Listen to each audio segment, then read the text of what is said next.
have so much background noise. I can't hear anything. You can't? Oh, good. Mhm.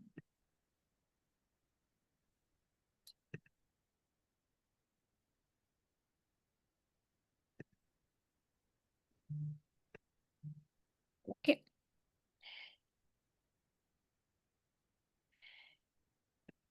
Yeah, we are live. Excellent. Hello, everyone. You might hear some background noise. It's okay. It's the time of the day that everyone is like hyperactive. Hello, everyone. Thank you for joining us. I see 2 people already joining. Oh, Please let excellent. us know from where are you joining? What's your name? Let's give a couple of minutes and then we can start.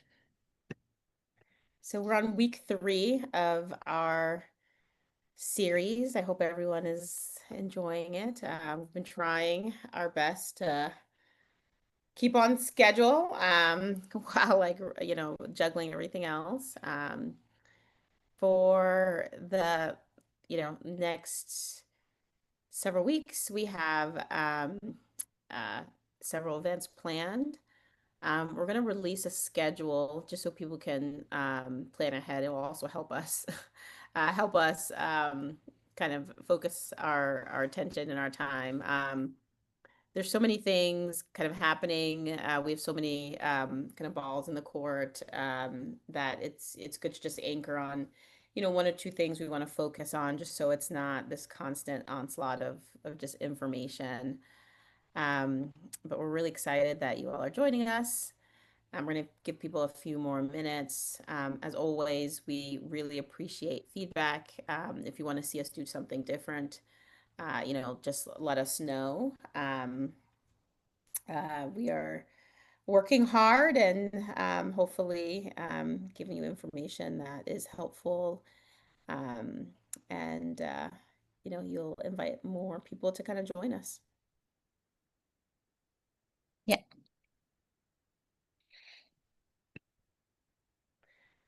So today we're going to do kind of 2 parts. I don't know if you want to get us started, Aisha, and kind of just orient everyone to what Labora Voices is in general, and then so today we're going to do kind of 2 parts. Is it from our side? I don't know. I was hearing myself. I was like, it's always disconcerting when you hear yourself. Um, but yeah, if you could explain to people the format of Labora Voices, and then we'll be recapping the last 2 weeks, and then going forward, the way that we hope to do it is the we will be recapping on either Tuesdays or Thursdays, depending on my call schedule, the prior week's signal briefing and Viva Voce. Yeah. So hello, everyone. I am Aisha. As you all know, we have been publishing with very much regularity from the last couple of weeks. Today is our first episode of Labora Voices. It would be a recap of our weekly publishing articles. There are 3. You are seeing 3 types of things coming out on Labora Collective. Essentially, on Wednesday we are publishing signals. On Thursday it's a briefing, and on Friday it's a Viva Voce. Everything is a part of one thesis. Dr. Connor will explain how she's writing that and how it helps understanding things as for us, like as an audience. As I told you, this is our first episode. We're going to walk through what we published in the last couple of weeks. We owed one Labora Voice last week, but we couldn't make it. So we are here to make it up. We're going to revise, recap what we published, essentially 6 things in the last couple of weeks. And you're going to see what's the larger pattern we're calling out. We have a quite extensive series running. It's called The Quiet Dismantling. Everything is part of it. And it will go on for next 3 weeks also. So at the end of the series, we will have almost 18 pieces that are a kind of a parts of a bigger puzzle. And it will always makes sense when you read through the series, so that, I know we have been hearing about these things, but as a scientist, I did not know the depth it can go in. So read through. I hope today's talk will give you some context, and it will make you to read things. I'm sure. So yeah, I'll give the floor to Dr. Connor, and I'm gonna see the chat if we have anything. Yeah, so as Aisha was explaining, we have three parts, the signal briefing and the Viva Voz. So week one, we were talking about Title X. So the way that these three pieces of work fit together, the signal is explaining the what. The briefing is supposed to explain the why and the how. And then the Viva Voz is supposed to be the perspective for what happens to real people, real bodies. We want to remember that, what makes our work a little different is these is these are we're connecting we are connected to and we are connecting real people. This is not abstract for us. Each one of the issues that we pick, it's because it's directly impacted patients that we've cared for. And so these aren't abstractions. These are real people. Maybe some in the audience have had these experiences or people that you love. And these are policies that are actively hurting people. So for the series one on Title X, we had three pieces. So Title X is being dissolved without a vote. The briefing talked about what the lawyers know, which I had a lot of fun writing. And then Viva Voz is talking about the tubal she chose. And we'll kind of go through um, each of these. And so last week or 2 weeks ago, when we published the three-part series on the federal program, I just want to, just give people who don't know, but Title X pays for things like pap smears, IUDs, cervical cancer screening, and STI care for 4 million low-income women a year. Um, the program often gets conflated with, in a program about abortion, but it's about preventative care. It's about caring for women. And I think the thing that was the most frustrating is that Congress voted to keep it funding. These are elected officials, supposedly, even though some of them are not really doing much. Um, but Congress voted and HHS defunded it anyways. And so this is the executive exerting power against the explicit desires of the body that represents the people. And so this is what we're going to be talking about on this issue of Labora Voices.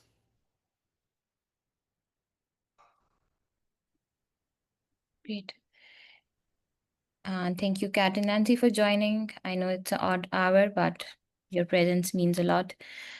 Please bring your questions. You can shoot your questions in the chat whenever you think you need to know. So I think we should start with the recap. Let's start with Title X.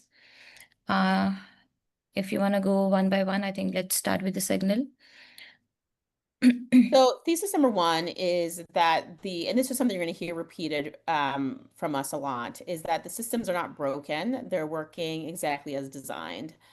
And so what's happening in front of you is not just a bunch of, unpleasant coincidences. This is things that people actively want to see.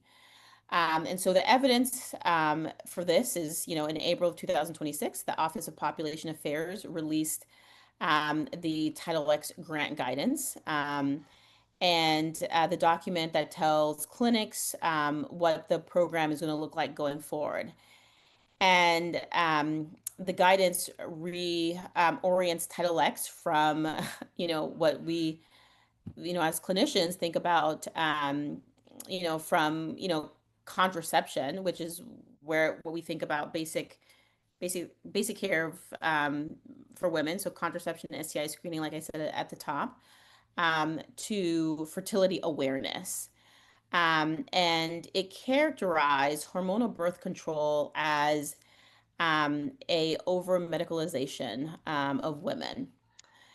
It cut funding almost 300 million. It cut it down to 250 million, down from 286 million baseline. And then in the budget for 2027, it proposes to eliminate Title X entirely. And so, just to be clear, these numbers might look big, but in a country that spends the most of all the developed world, I mean, the most of, I think, anyone in the world, on healthcare, um, 250 million is um, really small on the order of magnitude of fiscal budgets. And so, this is not a proposal. This is a, you know, this is essentially a document that tells a clinic director in rural Mississippi whether or not she's going to have a program next year. And um, the answer, as far as we can see, is that she probably won't. And that means millions of women are going to lose access to, you know, care that could be life-saving, right? Um, it's, you know, it's when you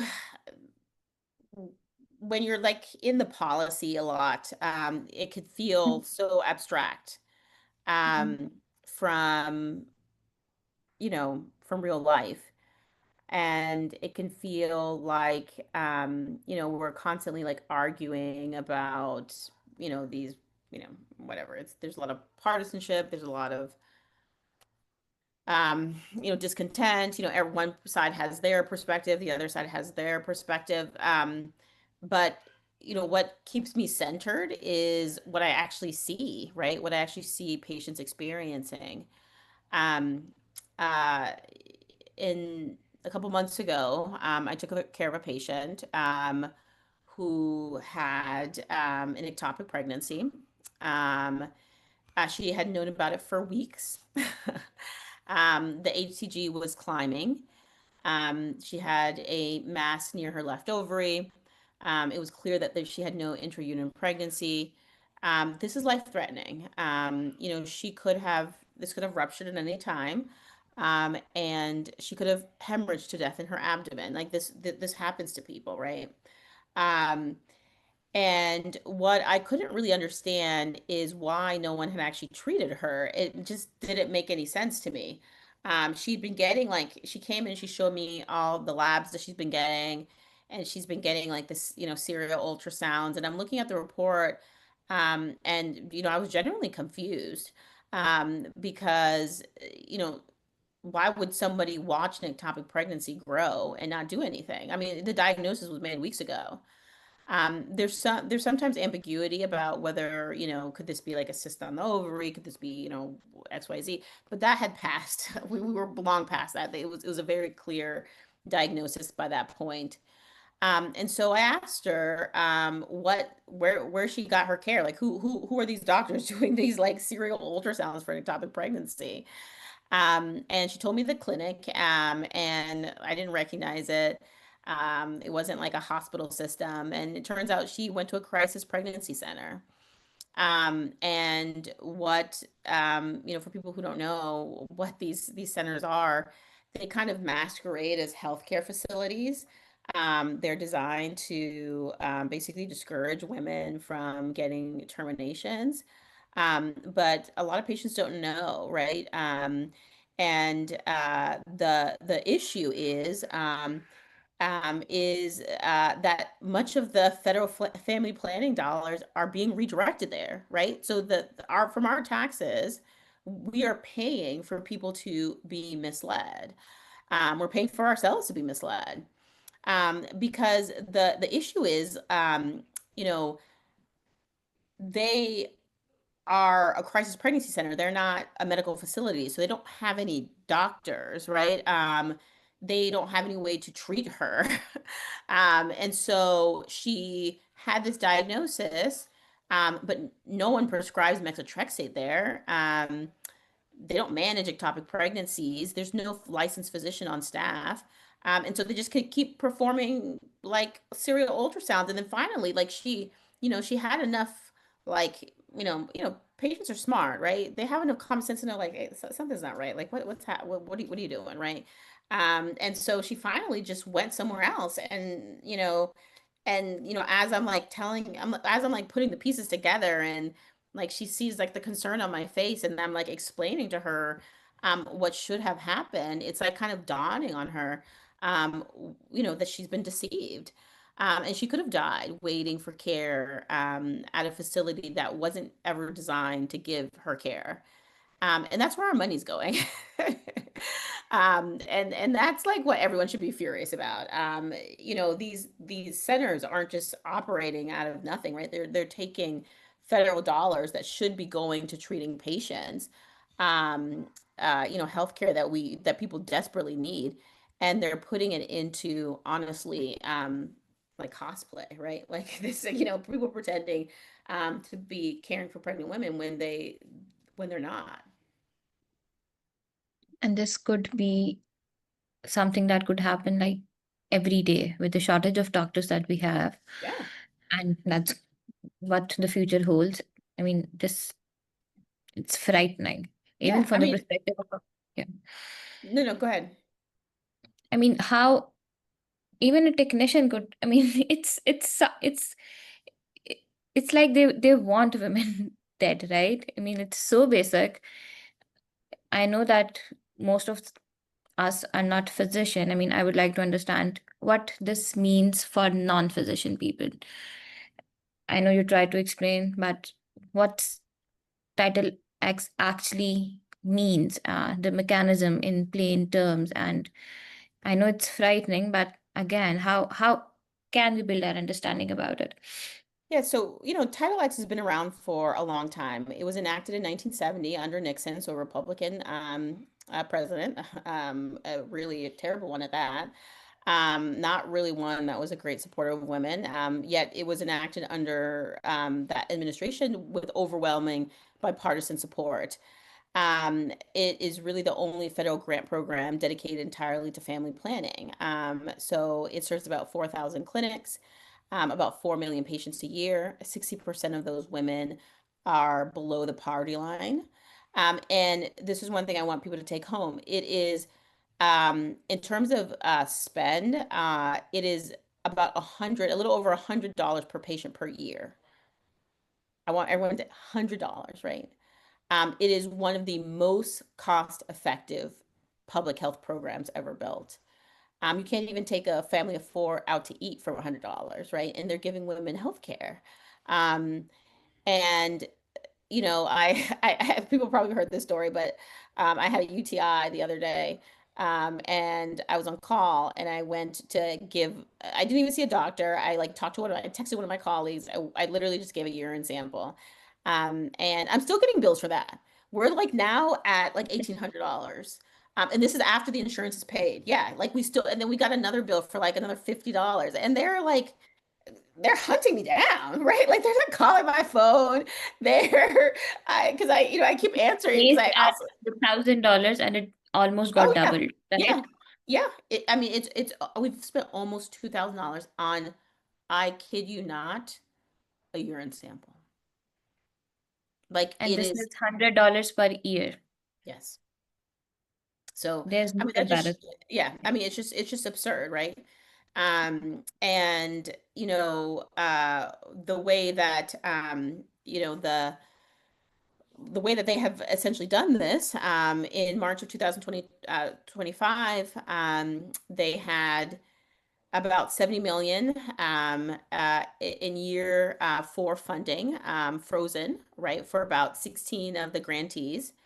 By October of that year, the Office of Population Affairs gutted all but one employee. And it's very similar to what they're doing with the rest of the CDC, right? Like it's just one guy in an office, and they're saying, okay, that office is still operational, but he has no staff or she has no staff, right? She's just like sitting there sending emails like in an office by themselves, like what are you doing, right? It's the way of effectively ending a program without having to pass any policies. And this is the playbook of of how the right is deconstructing the government. And by April of 2026, they now have new guidance that reroutes the money towards about 3,000 crisis pregnancy centers. So every year there's new policy that essentially erodes more and more of the program until there's nothing left, right? So it's defunded from, three directions at once. The money is frozen, the office is gutted, the mission is rewritten, all of that done with no vote, no say from anyone, right? This is Project 2025 right here. I mean, this is what they wanted to do. They honestly they spelled it out for us, and they're doing it right now. And it's right in front of our eyes, Yeah. and we're just seeing it going away. Well, I think that's why I wrote. So we'll move on to like the next one about in the briefing, the reason I wrote it the way I did, is what the lawyers know, is because it is happening right in front of our eyes because it's completely legal, right? I, if for those in the audience or those listening, uh, if you know lawyers, right, and you spend any time with them, they, as a profession, are some of the most anti-institutional people I've ever met, right? They will tell you very clearly, do not trust the police. Under no circumstances do you trust the police. Under no circumstances do you trust a prosecutor. They don't trust particularly judges. They are the people who have spent the most time understanding the system, and they will tell you with complete certainty that the system is something, to be defended against rather than relied upon. Um, and the more you understand the how much of the law is written, is that the law is not principally about right and wrong. Um, it's it's about who filled out a form correctly. Um, and this is how Title X is getting dismantled. This is how much of the rest of the federal government is getting dismantled slowly and quietly. Um, and it's not against the law. This is how the law was designed, right? And, there are countless examples of how they are doing this, um, uh, throughout the administrative state. And the consequence is that systems that we used to rely upon to protect us have just disappeared, and nobody knows, right? This week we're writing about the medication shortages.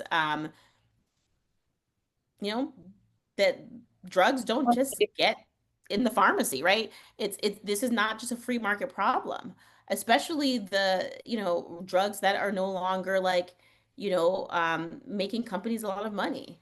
That is, the government is a pillar in maintaining, in supply chain management, right? Like that's what we learned during COVID. And when the government isn't serving those roles, there's no one else. There's literally no one else who's paying attention. And that's just a luxury that we have had for so many, for, for for most people living today. We could just rely um, on the state to do those basic things. And that's no longer the case.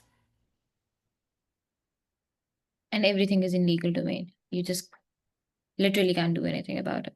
Yeah. Title X got funded by Congress. It's very hard to think how something that Congress funded is getting dismantled without Congress. I mean, I don't see any news happening, that Congress is like actively taking part and saying its words that, yeah, we are dismantling things. Yeah, It's too. I mean, the law is not fair. Any person who has ever been, falsely accused of anything, they'll tell you the law is not fair. I mean, there are people who are in jail right now that we know are innocent and they are rotting and likely will die in jail. Like that happens. That is not an exaggeration. And so, the legal mechanisms lives in gaps, right? In grant guidance and reduction of force and frozen distributions. Each step individually is defensible, but stacked together with a nefarious player, you can very easily the same mechanisms you use to build, you can use to dissolve. And we shouldn't be surprised, right? They may know, they didn't hide their intention. They're doing exactly what they set out to do. Um, I just don't think people, I don't know. I just maybe they just I don't know. I really can't. It's hard for me to understand why anyone would support any of this. So I honestly I can't even articulate an argument that makes any coherent sense because it's so so self-defeating, right? Yeah.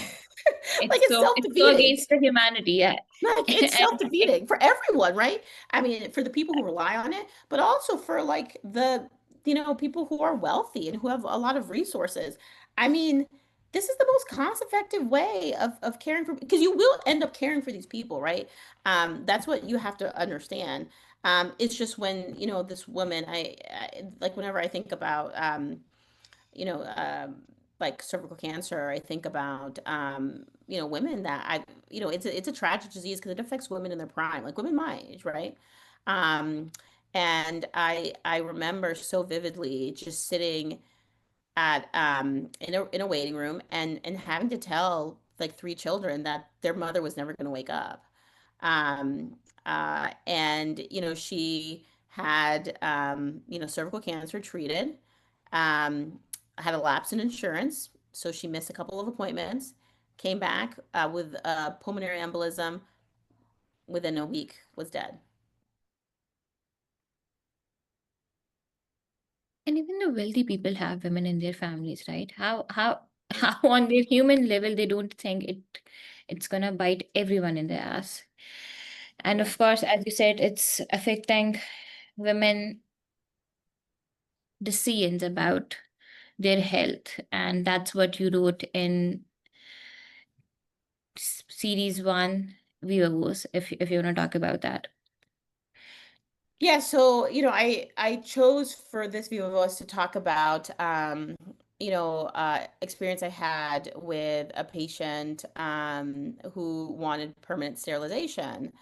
And this patient happened to be like you know past I mean, she was, early perimenopause period. She was done with childbearing. But we're seeing so many women that more and more choosing permanent sterilization even before having children, right?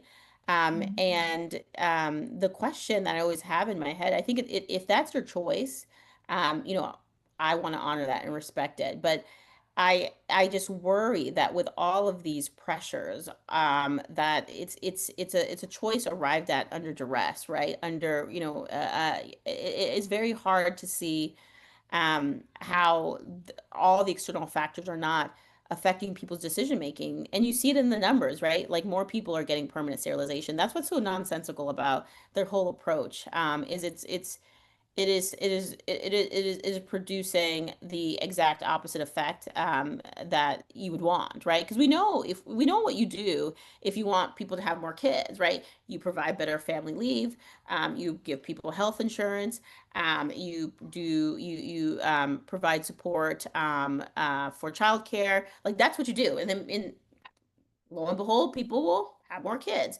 And so the fact that they're doing literally everything that's the opposite, It tells me that this has nothing to either they're complete morons, which, maybe some of them are, but not all of them, or that it has nothing to do with, having more children.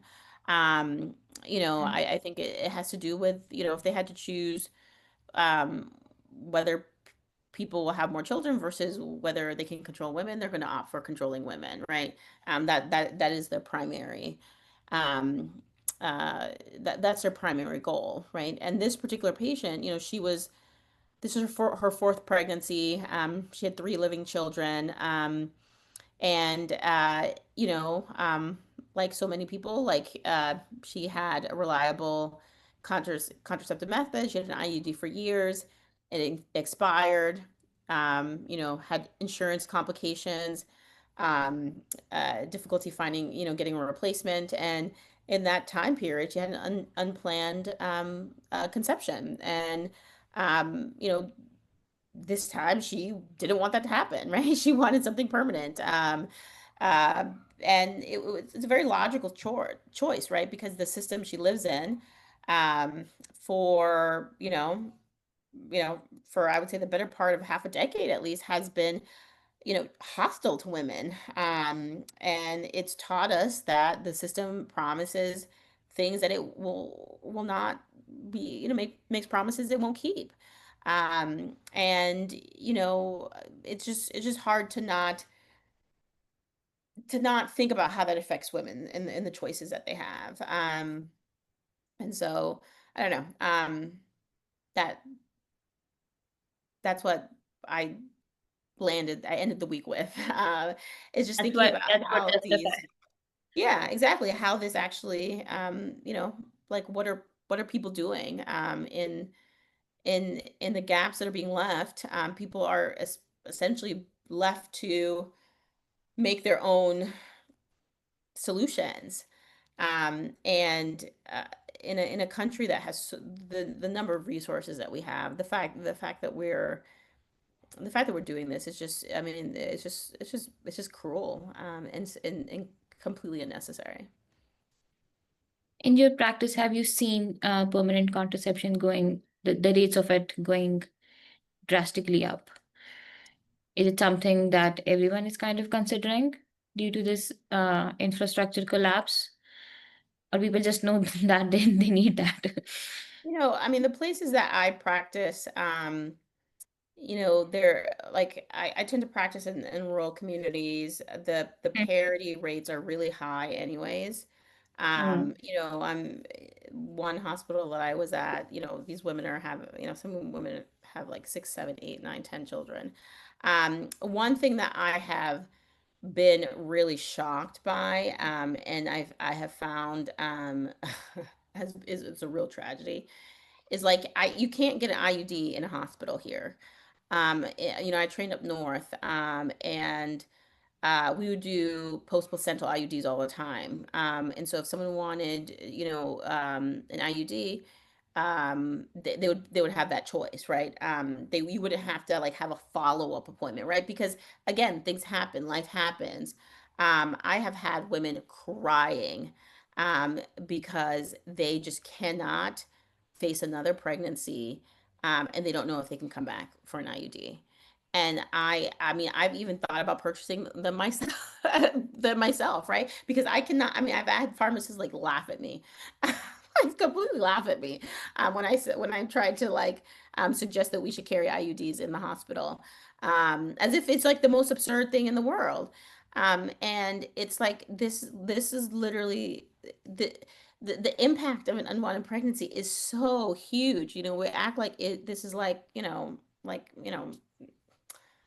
I don't An know, like option. yeah, some like cosmetic thing or something. Like, yeah, these women are, whatever. Like they just like, it's a lip filler or something. And it's just acting like it's so, and it could be catastrophic for people. Um, and Completely life changing, right? I mean, it is life what changing. what Yeah. harm can it cause to a facility to provide IUDs inside the building? I mean, I just I don't know what the reimbursement structure is. I mean, there's definitely a very big difference because I train in Boston, and so, I mean, it is absurd. Like I can't get an IUD for people who have like severe bleeding, right? Like in that case, I'm not even using it for contraception. It's a I mean, IUD is a medication. Mm. It is a delivery of a localized delivery of a hormone that is important for treating a lot of conditions. And I mean, we use IUDs to treat endometrial cancer, or precancers in people who who um who haven't finished childbearing, right? Like that it is on the right, it is on that the treatment of those sorts of things. And the fact that we treat it as if it's some like superficial thing, it's so absurd. And it's, again, these are choices. There's no reason why an IUD cannot be put in the hospital. There's absolutely none. And this is a choice that people make, and these choices have huge consequences on people's lives. And I always try to remind people we could be choosing differently. Of course. I think we kind of recap everything that we published on week one. I would encourage everyone to go and read the whole thing. You would learn a lot.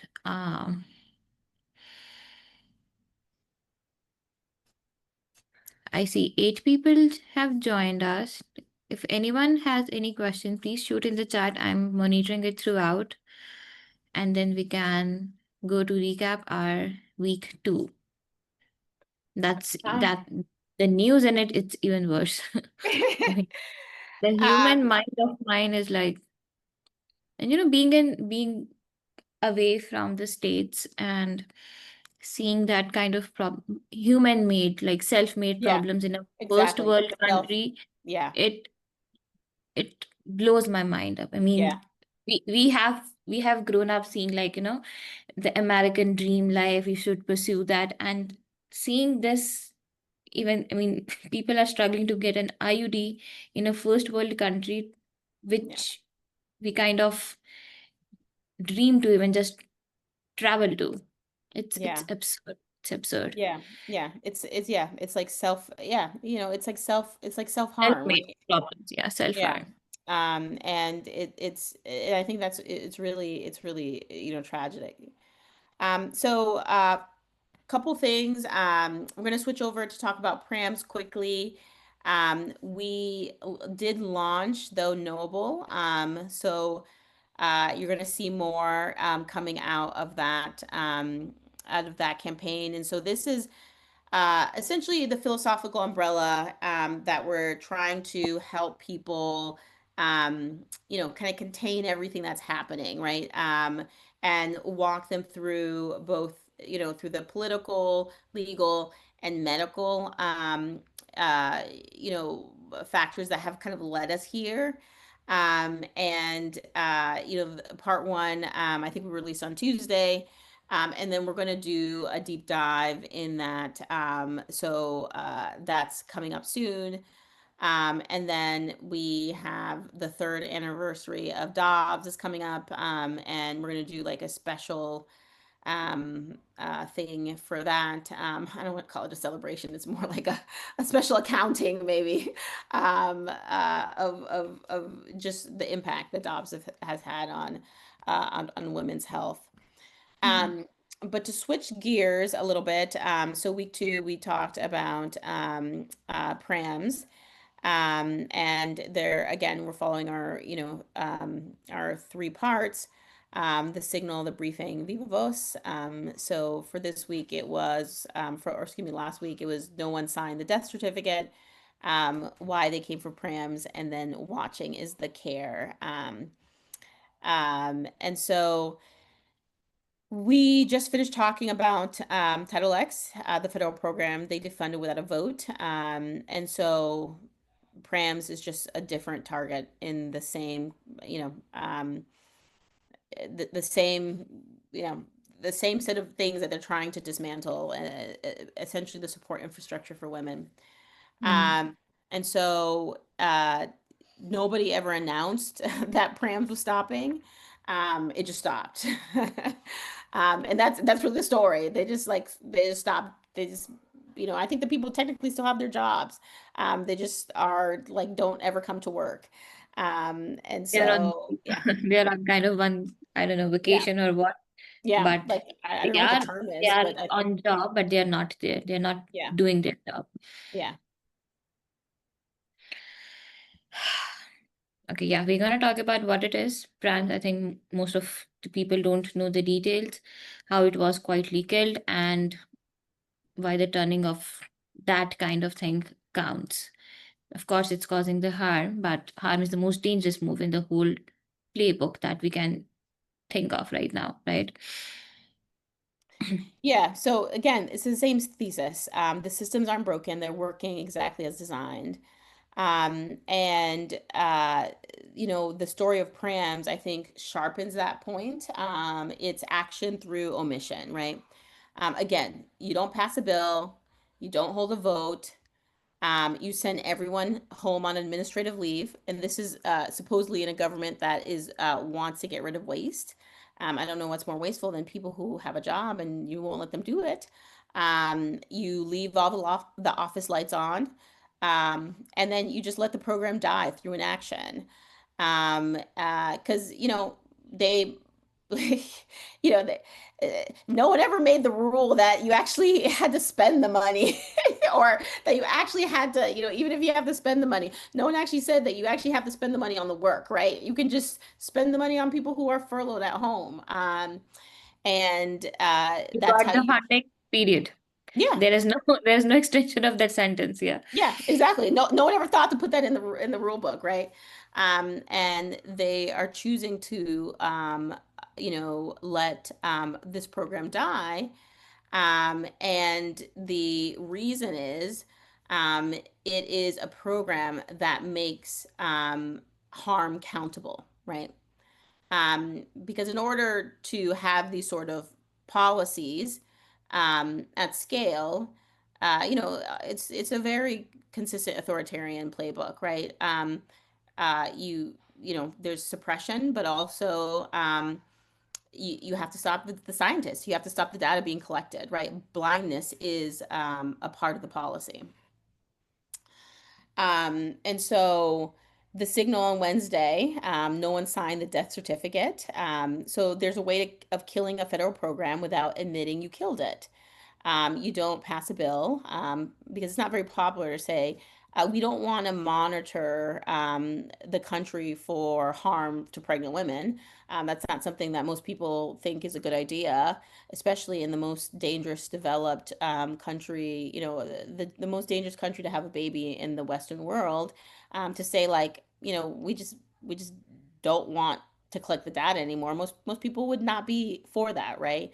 But how do you accomplish that goal anyways? Well, you send everyone home on administrative leave.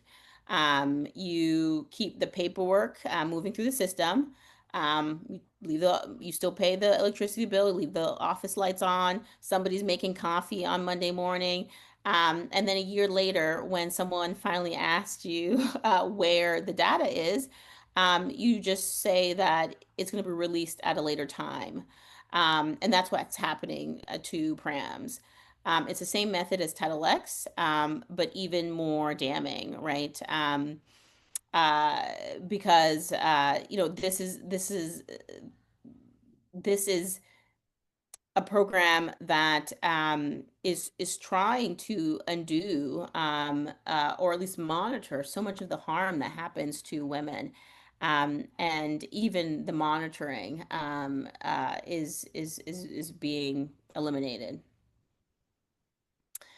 And so to give a little bit of background on what PRAMS is, for 38 years, the CDC has worked with 46 states and territories to send a survey to new mothers in the months after they have given birth, and ask them what actually happened.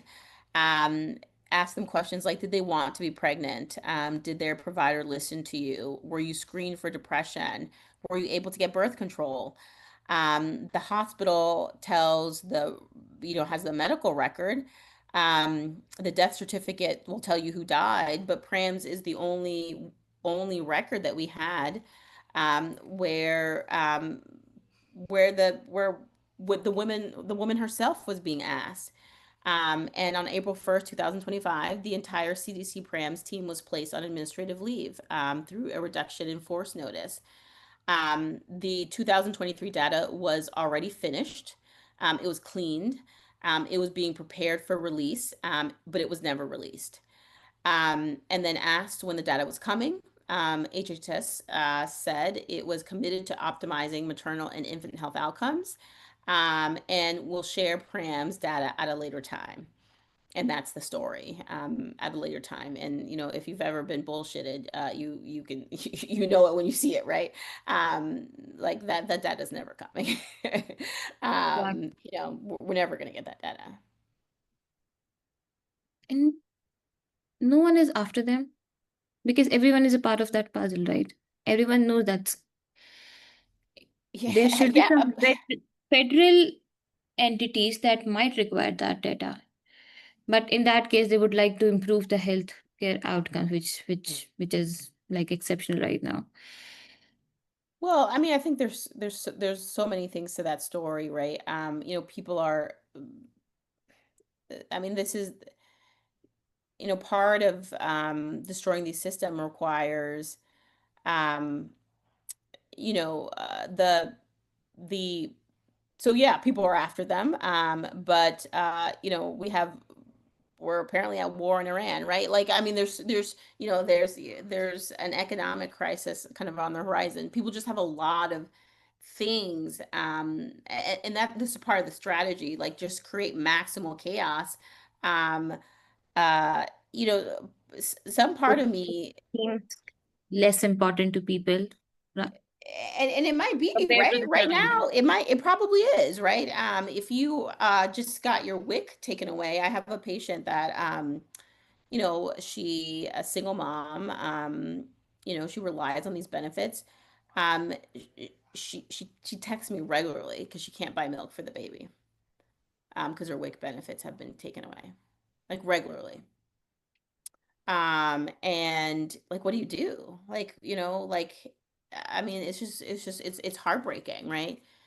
Yeah, I can solve the problem for one person, but I can't solve the problem for everyone, right? Like there's many women who are probably in that position. And so this is how it happens, right?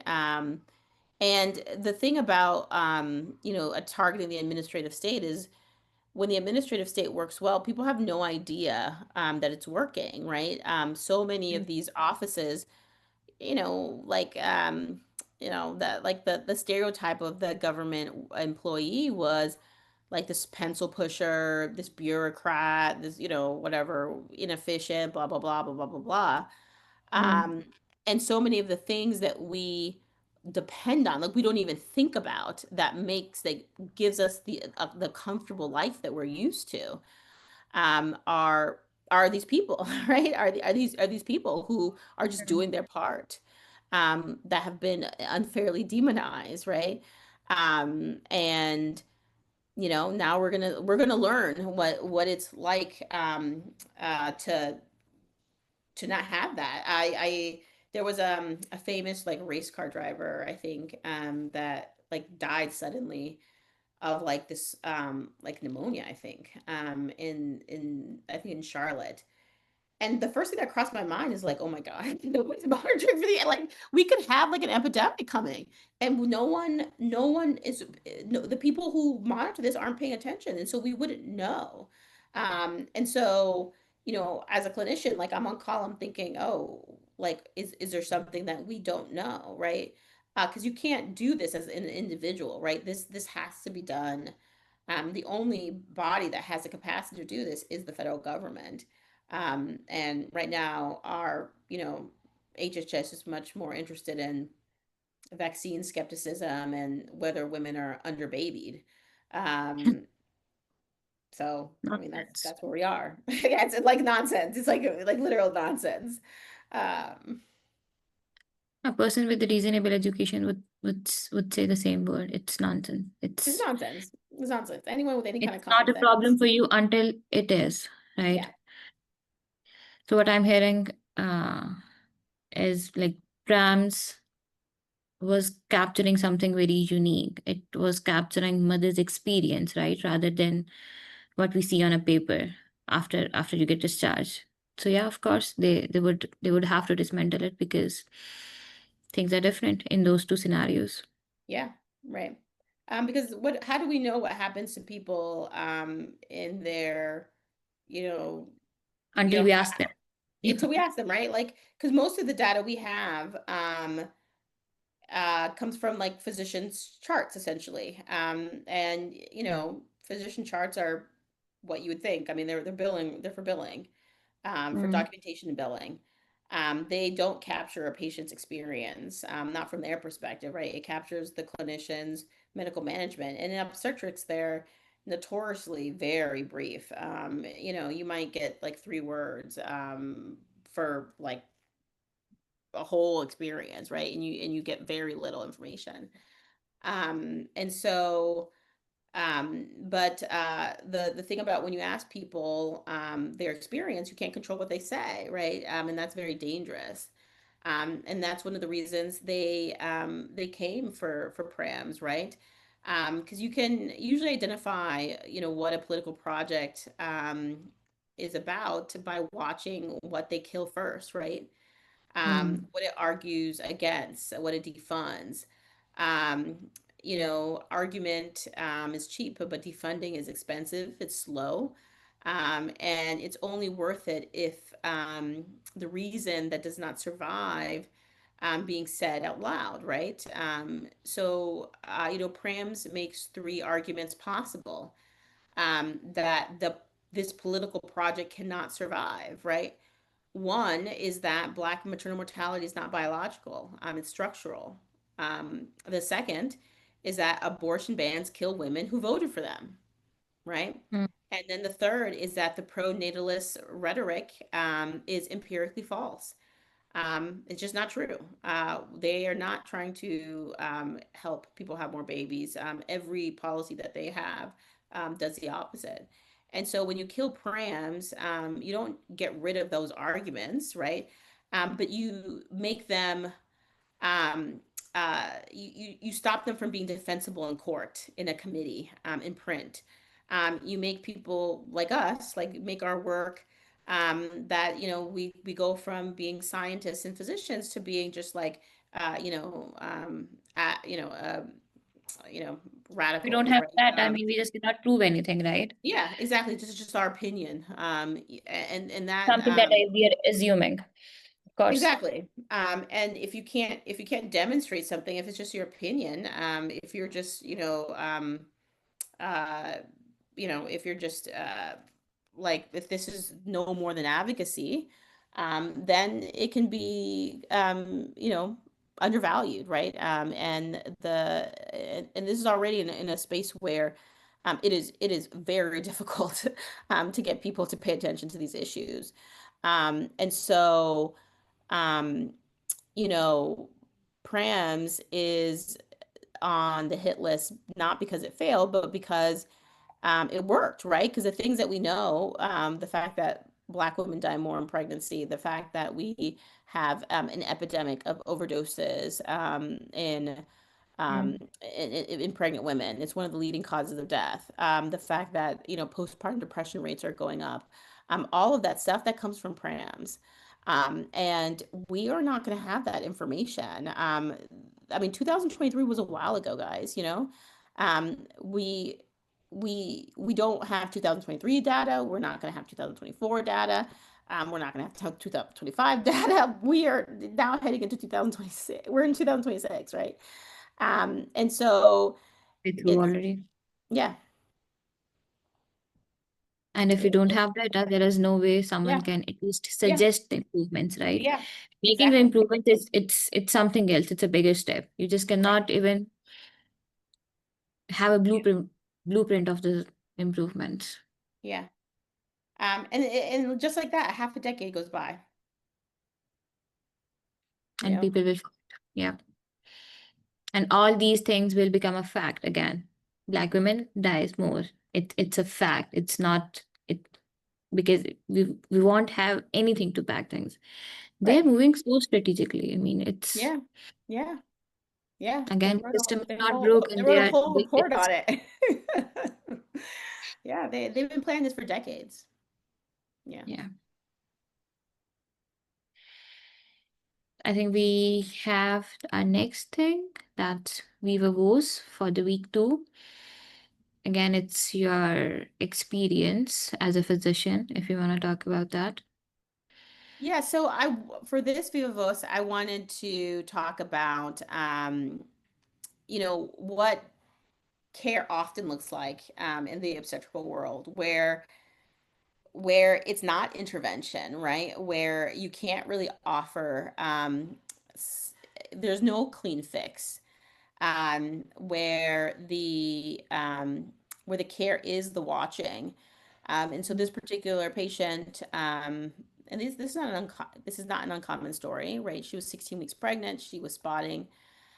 She had an ultrasound that showed a subchorionic hematoma, so like a little, essentially a little bruise behind the placenta. And, she had been stable, the bleeding had stopped, um, but the pregnancy is still at risk. Um, and, we have all these advancements that we're living in terms of medical advancements. This is like the best time supposedly to be alive, and the management plan is essentially the same as it was in 1965, right? Rest, follow-up care. If you don't have a negative blood type, some ROGAM, and a conversation about miscarriage precautions, scheduling close follow-up, and we often will do like serial ultrasounds for these patients, not because it's going to change anything, but because it sometimes just the reassurance is therapeutic, and knowing that you're not alone in the watching. And I just wanted to kind of reflect on that, in this time where people are pushed more and more towards interventions. I think we have to be honest that medicine has limits, but that Mm. doesn't mean care has to be limited by that, right? Watching, um, really caring for somebody, helping them manage, potentially emotionally, stressful, and Being there for someone. Yeah. yeah, that Even that if is part of I our think job. the stories that you have already published, the things we talk about, even this is so difficult for people to do on a human level. So yeah, if you're doing that, I'm sure the patients are lucky. Yeah. Yeah, And with that, I think if our audience would able to understand, there was a bridge, right, in our signal and in our briefing. One, I mean, measured the loss of watching, exact watching of the people at scale, and the viewer yeah, versus redefining that, what a small act at the bedside can mean to a patient. yeah. Yeah, and it's an intervention that can't be defunded, right? Yeah, Is that there care is there presence. they just cannot control that, and that's, I think that's what we hold, like that's the power we hold. They just cannot Yeah, control you at that granular level. yeah, yeah. Well, not yet, at least. Not yet. Yeah. And to recap the thesis, at a population scale, PRAMS was how the country watched, and they turned it off. And so, the least we can do is at the bedside, provide the care that we can. And it's still, we have enough autonomy and enough freedom in this country that um, we can still speak our minds, and we can find small ways of countering what the system is doing. Mm. Our next week publications are going on. It's on medication shortage. I would appreciate if you guys give it a read. We're going to recap it next week, but again, week by week, the news gets more astonishing. I mean, you just cannot even think that, okay, this is happening in our country and it's coming for us. If Do you want to talk about the quiet dismantling tracker? I think we plan to launch it very soon. Yeah, I think I think it's probably live now. So we're doing a tracker. We're trying to update it weekly. But I have an alarm set for to remind me to like do another data pool. And so the goal is to have a live weekly update of the chronology of the federal maternal, reproductive, and women's health dismantling.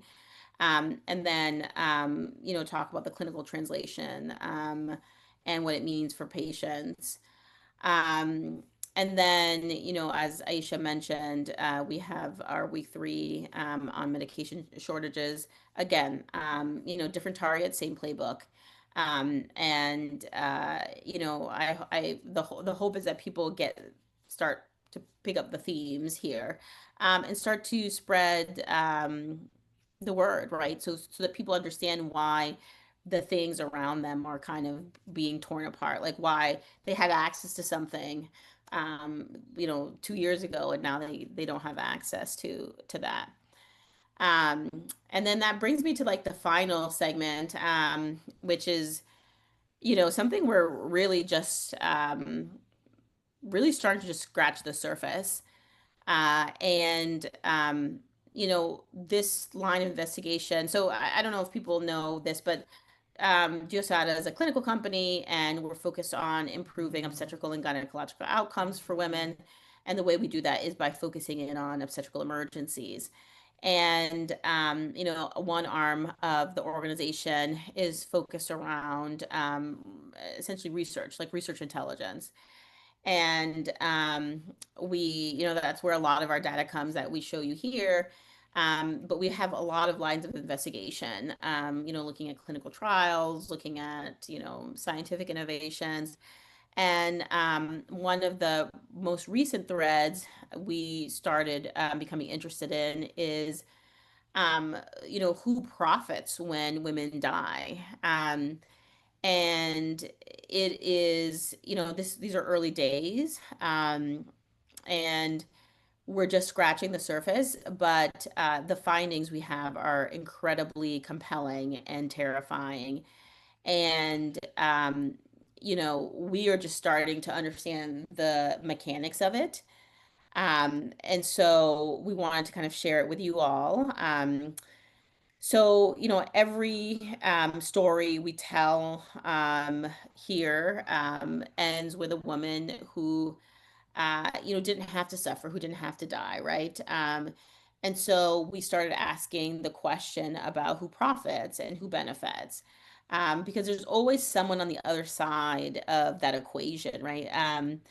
And that is, we have been taken down a very interesting rabbit hole that I've been quite shocked at about what we're finding. And it's not something basic. Like it's not nobody invests in the birth care anymore, right? No, It's not at no. that level. Yeah. Yeah, no, it's a much deeper thing. And that's the part that most people get wrong. And so, people might be aware that private equity is involved in, healthcare, and it's becoming increasingly more involved. And you would think about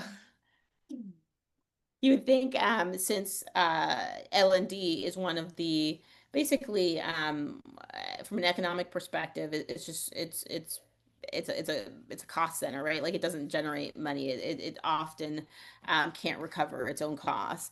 And you would think that private equity has walked away from birth, but that's not true.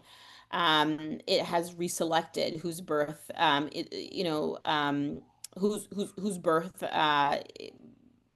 actually has a hospital to be born into, right? Mm. And the line that's being drawn is with Medicaid. And so if your patients are mostly on Medicaid, your labor and delivery unit by design, the lowest margin thing in the building, is the first thing to get cut. Mm. And the way that our research team has kind of put things together, is that the cascade is always the same. You know, you have a private equity firm, that buys a nonprofit hospital. The land and the buildings get sold off, to a property trust. Then the malpractice insurer pulls out. Then the last OB leaves. Then you have a maternity desert. That's it, right? Walk us through the money. I mean, because this is where people glaze over and they shouldn't. That's not the most important part, right? Yeah, I actually had to have my husband like explain this to me because I honestly I didn't understand. Like it just didn't make the data I was seeing didn't make any sense. And Mhm. so just to speak plainly, so you are a private equity firm, you buy a hospital, and you know you do two things. And they sound like finance, but they're really just extraction. And so the first is, um, this is like I'm like, man, I'm like this is why our business doesn't make any money. Like I just like it's like I can't. It's like I would never even think to do this, right? So the first thing you do is, so you buy the hospital, and then and then it's just like I mean, people's brains work differently, and then you sell the hospital's land, and buildings to a real estate trust, and keep the cash. So Mm. now the hospital pays you rent to sit on the ground it used to own. And then the second thing you do is, because you own the hospital now, right? Because you bought it, you sold the land, but the hospital still exists. The hospital is still functioning as a business supposedly. So the second thing you do is you borrow against the hospital, but instead of using it to like improve like if you borrow against your house, you hopefully are putting that money back into the house. No, they are paying themselves that loan, as dividends. And so, literally, cash is walking out the door, and um, the debt and the rent are left behind. And this is happening across the country. There's one chain, I think it's called Cerebrus, um, uh, um, bought a company called Stewart. It used to be a Catholic hospital. And uh, Basically, it pulled about $1.3 billion out, and left about 9 billion in liabilities behind it. And so five maternity wards close. And Though I actually live close to one of them, because I used to live in Dorchester in Boston. And of course, these are patients on Medicaid or Medicare, right? And Once that happens, you have a community hospital, barely making ends meet, now is paying rent on their own building. The company that supposedly owns them is not investing any money back. It's just extracting money out. And then the hospital defaults, right? It can't pay its bills. And then what happened at Steward was, that hospitals have like capital equipment, right, that has value. So if you go bankrupt, they're going to come get their stuff, right? And so they actually repossessed some of the imaging equipment. And then a woman died, right, a couple of years later because they didn't have that equipment available to her. And so, people, the people who are left to be to absorb these costs are not abstractions, right? They're real people. They're the community that gets left behind, but also, and I think this is the really, the thing that, I think, will make people's ears perk up. And it's unfortunate, like a woman's death doesn't make people's ears perk up, right? But a lot of people are self-insured, meaning like their company insures them. Well, um, when this is happening, right, especially in certain regions of the country, there is a lot of unmitigated risk that people don't even know that they're sitting on, because it's not. Well, I like to use you use a term you've heard me to say it a million. It's not rocket science, right? Like what happens when the maternity ward closes down, right? People don't go to get care. They're worse, the case of preeclampsia that could have got caught early now ends up in a seizure or a catastrophic hemorrhage, a extremely premature baby, women, who have, the patient who had diabetes, instead of getting started on insulin, now has like a horrible shoulder dystocia, because the fetus is macrosomic, meaning really big. And so these things are kind of these are problems are predictable, and they will have consequences, that many people are going to feel and ripple in society. And the fact that nobody's talking about this, is pretty wild to me. Like it feels very much like, not to over I'm not a person in finance, I'm a physician, so just take this as a grain of salt. But it feels like, when, for the banking crisis in 2008, how there was all of this, these things going on, and like nobody supposedly knew, right? Until it was too late. And it Mm. feels like there are things that are happening, that I think could have really big implications on, more than just the birthing world. And nobody's talking about it. And that's incredibly frightening. And the planning behind it, it's like unimaginable. And we know it's a choice because you also found the other side of the story, right? You also found the systems that are not losing money and closing your L&D anyway. Right. So, HCA is a hospital system. It's the single most profitable hospital operator in America. It has double-digit operating margins, but still closed a labor and delivery unit, in a NICU, in Kansas City. And advocates were warning that this is going to become a maternity desert that is obviously going to disproportionately affect Black women. And so, when the most profitable operator, is shedding these units, it can't be because, I mean, it's not because they can't afford to deliver babies. You are just making a decision, right? These are decisions. Mm. And Louisiana is the proof of where it goes, right? Um, Yeah. it's Yeah. the structure. Yeah, another piece of data that we're gonna publish soon, is the essentially, Louisiana has a very high Black population, and what we have found is that the blackest, parishes in the state, eight of them have zero practicing OBs, none whatsoever. And so, the story is always the same. For most of the century, a malpractice carrier wouldn't write OB coverage where Black women lived, and everyone, just kind of ignored it. And so, now,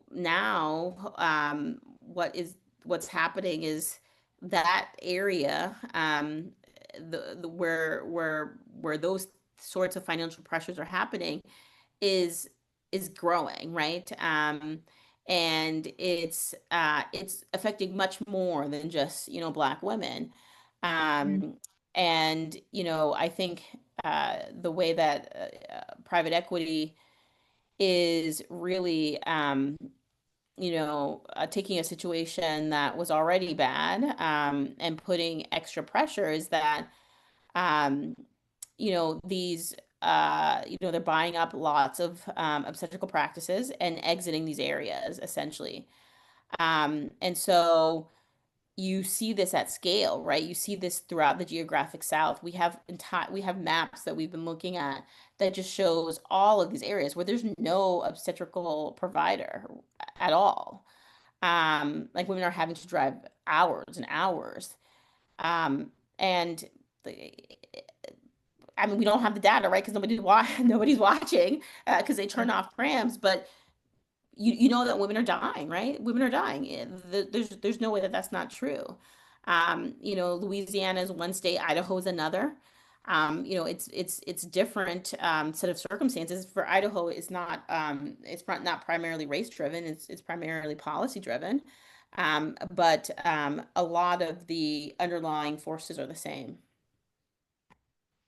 And even if you're not from these states, I mean, this is the part that should make your stomach drop. I mean, it's the consequences could be unimaginable. Like the worst is death. I mean, there is nothing left after death, right?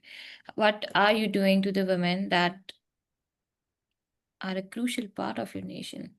Yeah, and also, when a mother dies, very often the baby's going to die too, right? So, we're doing this supposedly for the benefit of children.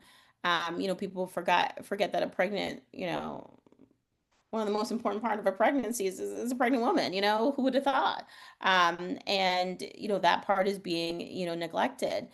But I think the thing that is even more shocking, as if it can get even worse, when my husband told me about like that these hospitals are paying like rent on their own land, I was just like, oh my God, we've heard this story. Like this sounds what they do to poor. This is what they do to poor people, right? Like these like predatory Out of it's like greed predatory or something lending, like right?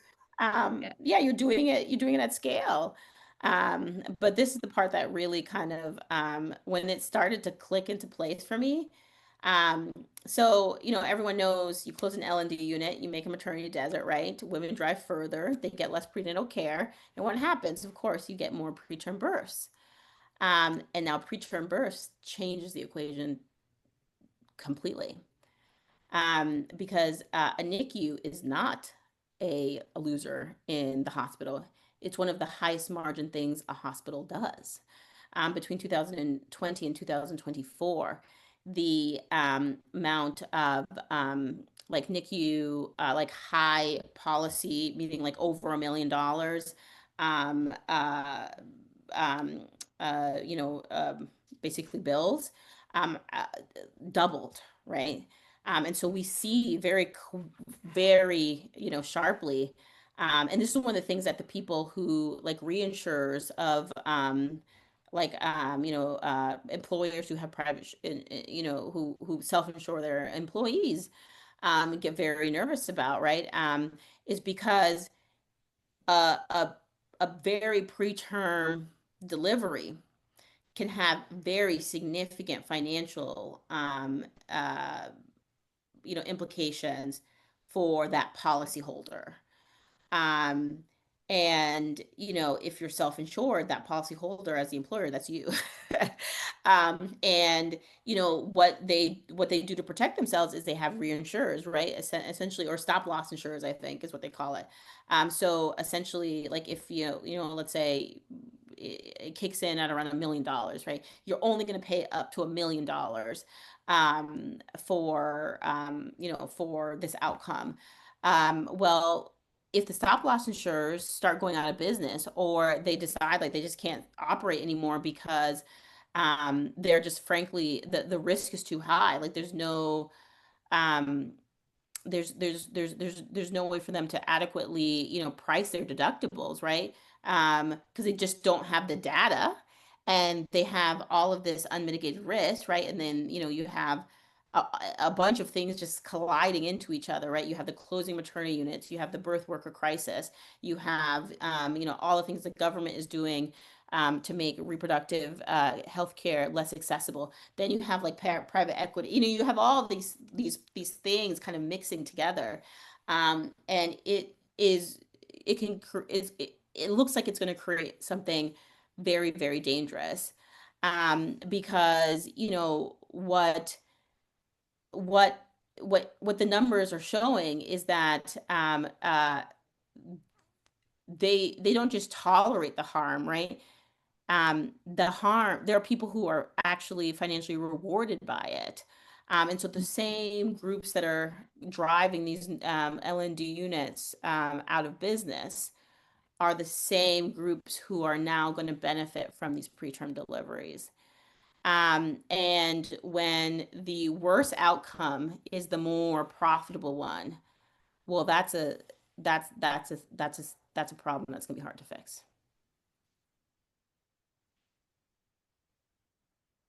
And that's the first, I mean, that's the next thing that you're going after, right? I know we need to do some deep dives on it, but if you have any more information, enlighten us. Yeah, I mean, we're gonna publish this soon. I mean, obviously, before we put this in print, we want to make sure our numbers are right. And we Mm. have all of the details. But it's these are early days, but the signal is not subtle. And if we find out that we were wrong, we'll make a correction. But the shape is clear enough, and the stakes are really high. And again, a lot of people. What I think is happening, just a lot of people are just there's too much stuff going on, right? The same employer who is holding all of this risk and liability, well, they're the same person who's probably, they're also worried about like tariffs and stuff, right? Or gas, the fact that the gas, like there's a lot of things happening right now, and people just are not paying attention. And this is precisely when bad things happen, when nobody's watching, we've all taken our eyes off the wheel. And the thing that we least suspected, who would have thought that mortgages would have been what causes the two, the worst economic recession since the Great Depression, right? Mortgages are supposedly, housing are supposedly one of the safest investments, right? Until they're not. And it's because the data was bad. The assumptions were bad. Things people were modeling things, and that's really what a lot of this situation is looking like. It's going to be very similar, because what determines the risk are prior claims data, right? And so everything is retrospective. And the people who do these actuarial tables, they're not reading policies on Dobbs. They're not like looking at like maternity deserts and what's happening in rural in rural Louisiana. It's a completely different body of work, right? And I think it's creating a potentially a perfect storm.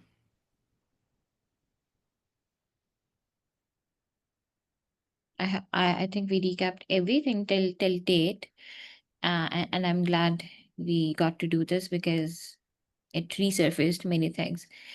I see 14 people in the chat. If you guys have any questions, please shoot them in the chat. The current series is on medication shortages. I think most of the details are out because we published our briefing today. It's just one piece left. We will host. Stay tuned for it for tomorrow. Um, and again, I think if you want to recap your thesis, I mean, it's not an accusation anymore. Yeah. If is sitting through this live only, this 1 hour, they would understand that yeah, this is not an accusation. Yeah. Yeah. This is the system working as designed. And so, the goal is when what this, the system was designed to do, you stop being confused about why. And so PRAMS is going dark. It's not a budgetary issue. It's a very efficient. A lot of these policies, I mean, the cost is negligible. I mean, what are we spending like $1 billion a day or $2 billion a day in Iran? This has nothing to do with money, right? The mechanism, the blindness is part of it. And so our job is to name the mechanism and to keep counting when they have stopped, right? Because it matters. It matters directly, because people's lives are going to be affected. Um, and I want to remind people, everything that you just heard, the research, the reading, the watching, all of this is self-funded. Nobody pays us to do this. We are doing, I joke with Aisha, but it's probably true. We're doing like the work of dozens of people around the clock. It's almost 9 o'clock here. We have been in communication with each It's other. 6 Aisha, p.m. here. yeah, I mean, like we start the day. I mean, if it's been more than like, 12 hours and I haven't heard from Aisha, like I get genuinely worried. I'm like, like by 6 hours is probably the longest we go without talking to each other. And we hope that you continue to support us, to subscribe. Um, uh, you know, um, every subscription does like three real things. It tells us these ideas are worth the work. It keeps our morale up. And if enough, people do it, it will, every dollar helps. Either way, even, free subscriptions are helpful, right? Because it helps support the thesis. It helps stop, it helps you stop being a bystander and becoming of how, part of the work to help women survive this.